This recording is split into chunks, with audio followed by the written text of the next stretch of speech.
Andrew சாரோட ஒரு web series ஒன்று பண்ணுறேன். அவர் அப்போ இன்றைக்கி என்னோடய நண்பர் சுந்தர் சார் அவர் வந்திருந்தார். அப்போது என்ன அப்படின்னு கேட்டார், இந்த மாதிரி கம்மிங் ஷெட்யூலுக்கு உண்டான ரிஹர்சல் அப்படின்னு. ரிஹர்சலா அப்படின்னாரு. ஆமாம் சார், எப்பொழுதுமே ரிஹர்சல் எடுக்காமல் நான் ஷூட்டிங் ஸ்பாட் போக மாட்டேன் அப்படின்னு சொன்னேன்.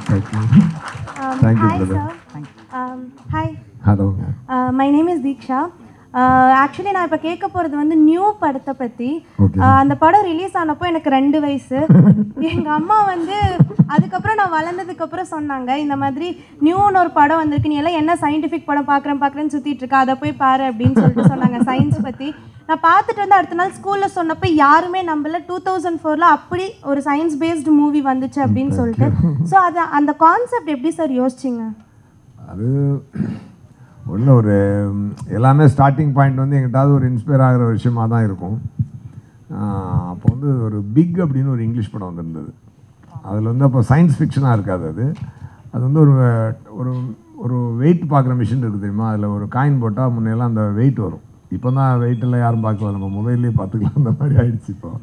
ஸோ அந்த மாதிரி காயின் போட்டோன்னே அந்த கார்டு வரும். அந்த கார்டுக்கு பின்னாடி வந்து உனக்கு நல்லது நடக்கும், இப்படி நடக்கும், உன் ஆசைகள் நிறைவேற்றப்படும் அப்படின்லாம் வந்துடும் இல்லையா.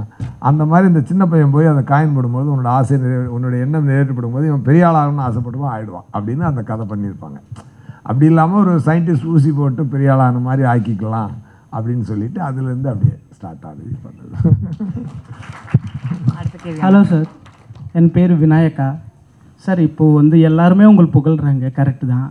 ஆனால் நான் எனக்கு ஒரு கருத்து இருக்குது, ஒரு கம்ப்ளைண்ட்.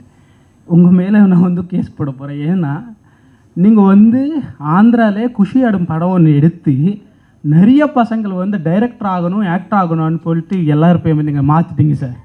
ரொம்ப இம்பேக்ட் பண்ணிட்டீங்க, ரொம்ப.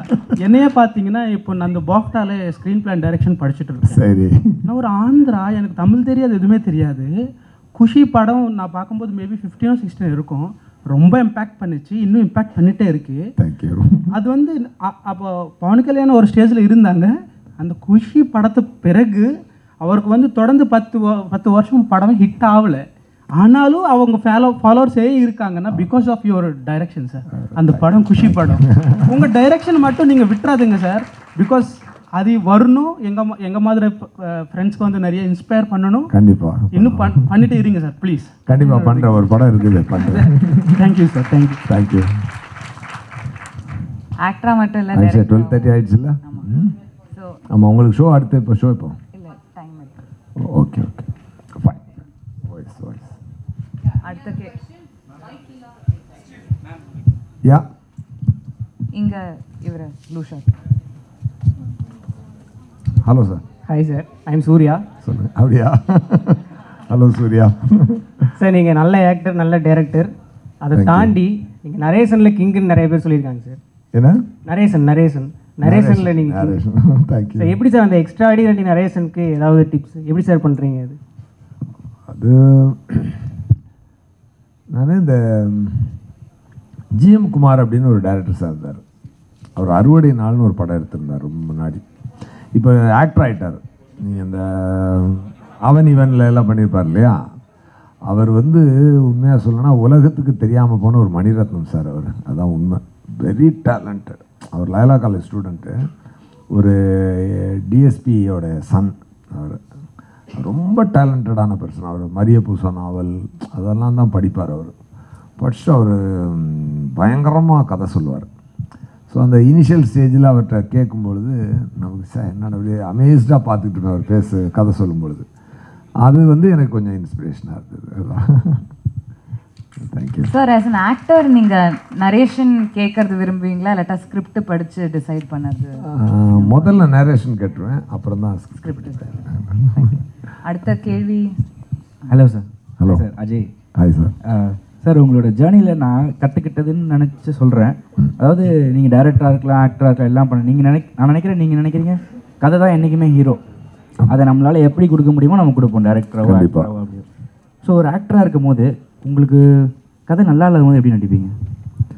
கதை நல்லா இல்லைன்னா இல்லை ஒரு சீனாக இருக்கலாம், கதை நல்லா இருக்குன்னு சொல்லக்கூடாது. இல்லை, நல்லா இல்லாததுக்குள்ளே இனிமேல் போகக்கூடாதுல்ல, அதுதானே.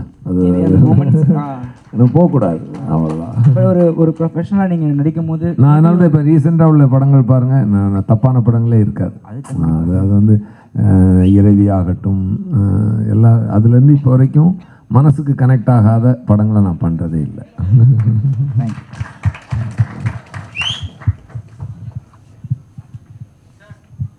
சொல்லுங்க. பரவாயில்ல, அப்படியே கேட்குது, சொல்லுங்க. யார? விஜய் சாரா? விஜய் சாரை பற்றி நான் என்ன சொல்கிறதுக்கு, தமிழகமே சொல்லுது. அப்புறம் தமிழ்நாடு மட்டும் இல்லை, இப்போ தெலுங்கு பேத்து பேச போகிறாங்க, அங்கேயும் சேர்ந்து ரெடி ஆகுது. அடுத்த படம் 166 ஆமாம், அது தெலுங்கு டைரக்டர் பேர் நம்ம வம்சி, அந்த மகரிஷி டைரக்டர் எக்ஸ்ட்ராடினரி பண்ணியிருப்பார் மகரிஷி அந்த படம். அது இப்போ அவர் டைரக்ஷனில் இப்போ விஜய் சார் பண்ணுறது இப்போ தமிழ் தெலுங்குன்னு போகுது. பட் என்ன அப்படின்னு சொன்னால் ரொம்ப சின்சியரான ஒரு ஆக்டர் விஜய் சார். அதாவது இவ்வளவு இப்போ அவருக்கு பணம்ன்றதெல்லாம் இனிமேல் ஒன்றுமே கிடையாது இல்லையா, அதெல்லாம் தாண்டி சம்பாதிச்சு வாழ்க்கையில் எவ்வளோ பார்த்துட்டாரு பணம். அவர் நினச்சா ஷூட்டிங் ஸ்பாட்டுக்கு 11 o'clock கூட வரலாம், யாரும் கொஸ்டின் என்னன்னு கேட்க மாட்டாங்க. பட் ஆனால் அவர்கிட்ட நான் ரொம்ப ரொம்ப எக்ஸ்ட்ராடினரியாக அவரை பார்த்து நான் மிரள்ற ஒரு விஷயம் என்னன்னு சொன்னால், காலையில் 7 மணி ஷூட்டிங்னா 6:55 வித் மேக்கப் பர்ஃபெக்டாக ரெடியாக இருப்பார். அது வந்து அது அது ரொம்ப ரொம்ப சூப்பர். அந்த விஷயத்தில் அந்த பங்க்சுவாலிட்டி அண்ட் சின்சியாரிட்டின்றது விஜய் சார்ட்ட ரொம்ப உண்டு. Suriya sir. Yeah, 2 more questions. Okay Suriya sir, வாழ்த்துக்கள்.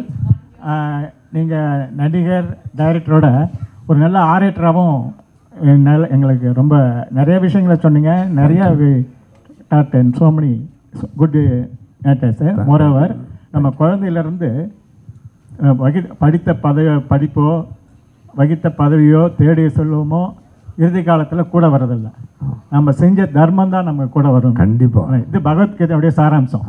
இந்த சாராம்சத்தில் இப்போ நீங்கள் வந்து தர்மம்ன்றது இன்டலெக்சுவல் ரீதியாக தர்மம் பண்ணுறதா, அறிவு ரீதியாக, இல்லை எம்ஜிஆர் கொடைவெல்லாம் ரெண்டும் பண்ணார், மெதிகமாக ஃபிசிக்கலாக தர்மம் பண்ணார். நீங்கள் எந்த வகையில் தர்மம் பண்ணால் நல்லான்னு நினைக்கிறீங்க? ரெண்டும் ஈக்குவலாக இதை பற்றி உங்கள் தர்மம் பண்ணுறதையே ஒரு ஒரு சேவையாக செஞ்சு சில பேர் செய்கிறாங்க.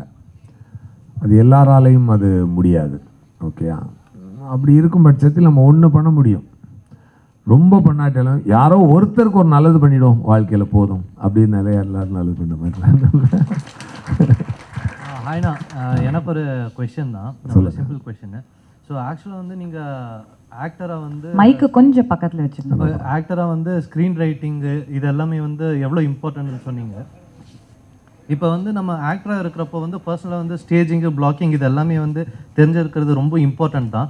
பட் அதை தாண்டி நம்மளுக்கு ஒரு செல்ஃப் டிரெக்ஷன் வர்றப்போ, ஃபார் எக்ஸாம்பிள் இப்போ நம்ம ஒரு அடுத்து நம்மளோட ஜேர்னிக்கு வந்து ஒரு படம் பண்ணணும்னு தோணுதுன்னா அந்த செல்ஃப் டிரெக்ஷன் வந்து ஹவு நெசசரி இட் இஸ்? புரியல. இப்போ நாமளே டிரெக்ட் பண்ணுற ஒரு சுச்சுவேஷன் வருதுன்னா நம்ம முன்னிறுத்தி ஒரு ப்ராசஸில் நம்ம ஜேர்னியில் நம்ம முன்னாடி நம்மளை தள்ளணும்னா அப்போ நம்மளோட செல்ஃப் டிரெக்ஷன் வந்து அதை பற்றின உங்களை கருத்து என்ன? செல்ஃப் டைரக்ஷனாக I prefer to be directed by other directors always. Okay, but sometimes ஏன்னா அதுதான் அப்சல்யூட் ஆக்டர்.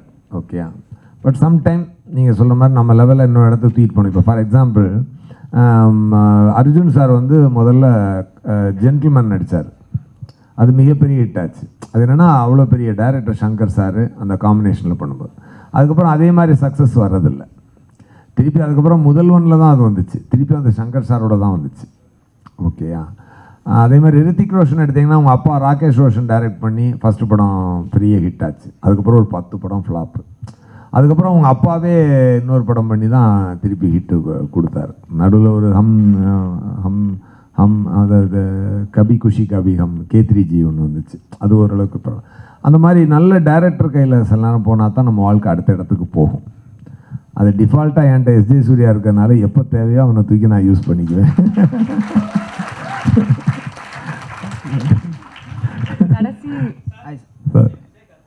சார் சார்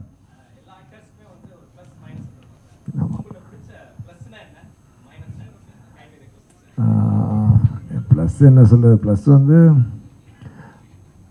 வந்து நான் வந்து பெரிய அறிவாளியாக திறமைசாலியாக தெரியாது, பட்டு இருக்கதை சின்சியராக செய்வேன். அது என்னோட ப்ளஸ்ஸாக நான் நினைக்கிறேன். மைனஸ் அப்படின்னு சொன்னால் என்ன சொல்லலாம் அப்படின்னு மைனஸ்ன்னு சொல்கிறது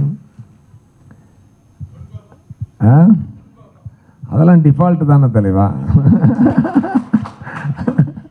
ஆமாம் ஓகே. முன்கோபமெல்லாம் இப்போ இருக்கிறதில்ல. இப்போமெல்லாம் ரொம்ப டேம்டு. மேபி அது இருந்திருக்கலாம் ஒரு டைமில். கரெக்ட். தேங்க்யூ. கடைசி கேள்வி இங்கே இவர் சொல்லுங்க.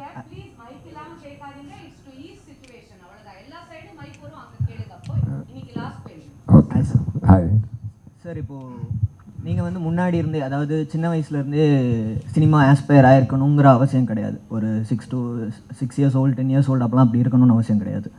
அந்த சுச்சுவேஷன்லேருந்து கூட இப்போ நீங்கள் பல அப்ஸ் அண்ட் டவுன்ஸ் போயிட்டு வந்திருக்கிறீங்க. பெரிய நான் கன்சிடர் பண்ணுற வர பர்சனலாக ஒரு தனிப்பட்ட ஒரு மனுஷனாக நிறைய எக்ஸ்பீரியன்ஸ் பண்ண ஒருத்தவங்கள உங்களை பார்க்குறேன். ஸோ இந்த மாதிரி ஒரு பர்சனாக நீங்கள் இருக்கும்போது அப்போ இருந்து இப்போ வர ஏதாவது ஒரு சட்லஸ்ட் நேச்சர் உங்கள்கிட்ட இப்போ வர இருக்குது அப்படின்னா என்ன சொல்லுவீங்க? இன்னும் ஃப்யூச்சர்லேயும் அந்த ஒரு விஷயத்தோட நான் ஸ்டிக் பண்ணிட்டு I will stick to it அப்படின்னா எந்த ஒரு மேட்டர் சொல்லுங்கள், எந்த ஒரு கேரக்டர் ட்ரைட்டாக இருக்கும் அது?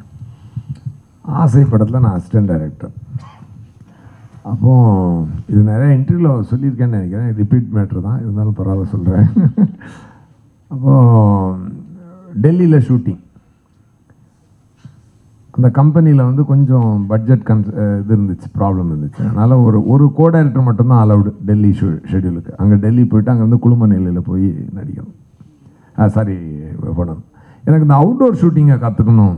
ஏன்னா சென்னையில் உள்ள ஷூட்டிங் ஓகே, அவுட்டோர் போனால் எப்படியெல்லாம் கோஆர்டினேட் பண்ணுறாங்க, அது எப்படியாவது வாழ்க்கையில் இப்போ கற்றுக்கணும் அப்படின்னு சொல்லிட்டு வருது. நான் டேரக்டர் சார்ட்ட, சார் நானும் வரேன் சார் அப்படின்னு வசந்த் சார்ட்ட. இல்லைப்பா ப்ரொடக்ஷனில் ஒத்துக்க மாட்டேன்றாங்க அப்படின்னு சொன்னாங்க. அப்போ ஒரு நாய்க்குட்டி இருந்துச்சு.